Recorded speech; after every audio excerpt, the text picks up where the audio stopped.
In today's video, we are looking into this Poilievre must shape up or ship out. This came from the voters themselves. And the first question we are asking, is Pierre willing to change, or does he even try? In a number of my videos, I've raised a lot of issues which are concerned to voters. These are concerned to Canadians, his behavior in Parliament. But before we get to that, I want to revisit. Pierre Poilievre keeps on bringing up the issue which was said long back, probably back in 2015, 10 years ago, by Justin Trudeau, that the budget will balance itself. He takes that out of context in even a recent video which he posted. He has said that he is taking it out of context and blowing it up. That sound bite. I want to put this to rest. What is the government budget? The government gets its money from taxes, and the government expenditure is represented by G. We have an equation which is other variable, but for simplicity, we are just simply going to say T and G. This is government expenditure. This one here.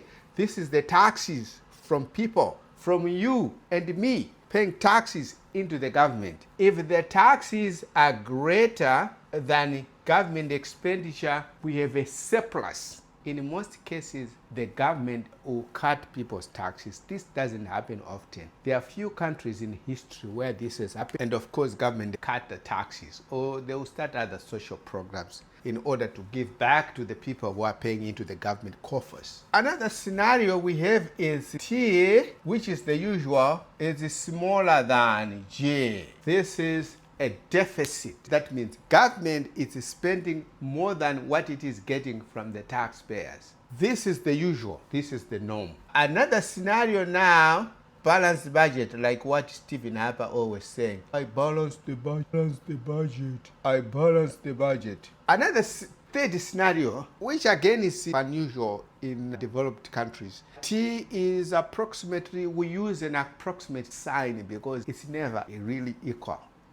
Kind of within the ballpark. Was with government, you are looking at billions and billions of dollars coming in and billions of dollars going out. With this one, we have T approximately equal to G. That's a balanced budget. Here is what Justin said 10 years ago, which he is trying to milk up to now, trying to exploit. He ran with it. Justin says he is going to run a deficit by financing shovel-ready projects. Justin Trudeau said he was going to run a deficit by financing shovel-ready project. What happens when you run a deficit to finance shovel-ready project? You increase G. T remains constant. You increase G, goes up. You put money, you take people's dollars and put them into projects. You hire people. Hiring people, T remains constant. You increase G. You put these dollars into projects. You hire more people to work. And now by hiring more people, by financing these projects that hires more people, you have increased the tax base here. Your taxes have increased because these people who are hiring, they'll be paying back into here. People you have hired here, they'll be paying back into there. You are hiring, you have increased the government expenditure by financing projects, and now you have hired more people, you have put more people to work. People are now working. You have increased your tax base. People are paying back into the government coffers, into the government pockets, in the government treasury. They are paying back into there. Now they are paying taxes. They are paying the personal tax. They are paying income tax. As they pay more into the government taxes, in the short run, in 2 to 3 years, T will be approximately equal to G. Let's reiterate here what Justin Trudeau back 10 years ago. He was going to run a deficit. He was going to hold T constant, taxes, and G goes up. In economics, we use this arrow to indicate things going up. Now G has increased. He has taken his dollars into projects, and these projects hiring more people, hiring more workers. Now you have hired more workers. You have increased your tax base. If more people are working, your taxes increased, your tax base the number of people who will be paying tax, they've increased. They'll be paying back taxes into the government. In the short run, in 2 to 3 years to 4 years, depending, the budget will balance itself. The number of taxes coming in will be approximately equal to the government expenditure down the road. Justin says he's holding teeth. That means we are not increasing taxes for anybody. People are going to be paying the taxes they've been paying. But we are going to increase government expenditure by putting money into projects, by putting money into road construction, bridge construction, hospital construction, whatever projects which we are putting money into it. And now, if we put money into those projects, we need workers though. We need workforce. We are going to hire more people to carry out that project. But the people whom we are going to hire, they are also subject to taxes. They are going to pay those, the income tax, the whatever tax, the STs, the GST, the PST, the QST, the WST, the AST or BST, whatever they'll be paying them. Now, to 3 years down or even to 4 years, I would roughly say within a period, depending, because in economics things are not that cut and dry. Depending with the situation, 2 to 5 years, T will be approximately equal to G. Here we are assuming that the deficit is solely being dedicated. We are running a deficit only and only for financing projects. We are not going to take some money and give it to University of Calgary. We are only going to finance projects and hire more people. This model of economics has been used by government as they come out of recession to give the economy a boost, to give the economy a jump start. Countries like Greece, they've used this successfully in the past. We are saying you are only focused on running a deficit to finance government projects, hire workers who in turn pay taxes to the government, and the government revenue is going to increase. Some of you people who are watching at home, you can do this model, a small model on your own. I have got this number of people who are paying taxes now, and I'm running a deficit to finance this project. At the end of the day, I'm having this number of people now paying taxes. The tax of the government, you give yourself small figures, you work with small figures. You can see like that after a certain period, you are going to have numbers that are almost equal on both sides of the equation, on T and G. But this equation has other variables. I've left them because this is not an educational channel. This is an entertainment channel. We talk politics, we talk what is affecting Canadians. Let's leave the budget to balance itself. On my channel, I've seen this Pierre Poilievre has a cult-like following. Some of his supporters, they are also into this attack dog politics. Oh, your English is very accented. It means you didn't grow up here. Do I need to grow up here in order to comment on Canadian politics?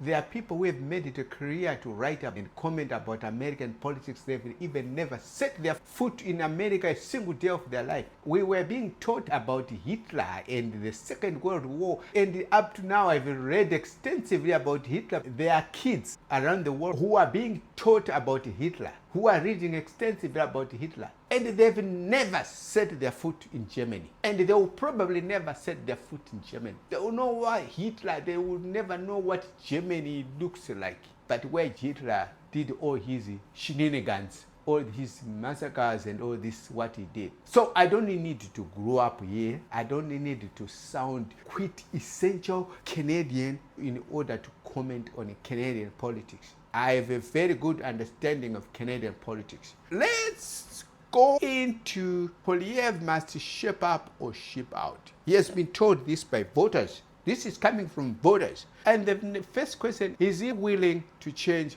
or does he even willing to try? First and foremost, would like to congratulate Pierre Poilievre winning the election in Battle River, Crowfoot, with a landslide. The general consensus was he might win within 55 to 65% of the votes, but he surpassed that. He blew that out of water. he got 80% of the votes, just 2% shy of the other guy who stepped aside. And now we are assuming that Pierre goes through the review, and the Conservative gonna give him a second kick at the can. He wants to take another run for the 24th Sussex drive. For those who are watching out, 24th Sussex drive, that's the residence of the Canadian Prime Minister. Let's say the Conservative wants to give this man another kick at the can, another second lease of life, another second run at the Sussex drive.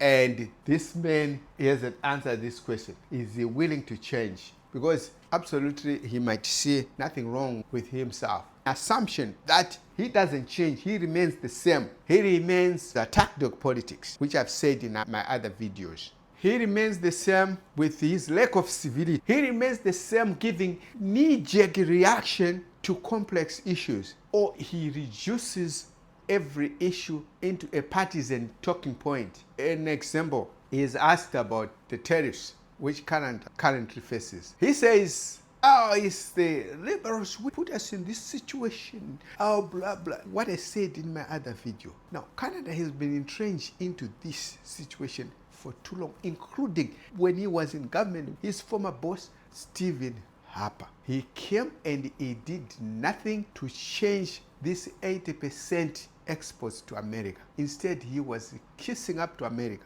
He was sucking up to America more seriously than anybody else. He really wanted to be part of America, Stephen Harper. Don't tell us that because the liberals about tariffs. No. This situation is precarious of exporting 80% of your exports to one single country on planet Earth. That's a precipice. That's a dangerous situation. That situation needs to be changed. This is a wake-up call to every Canadian politician of any political stripe. The situation we are currently of exporting 80% to one single country has to be changed. Exports to United States needs to be maximum 20%. That's it. 20%, if not less, should be the maximum United States. If Pierre doesn't change, for him to win 24th Sussex, a number of things need to happen. Carney and his government must not have shown any success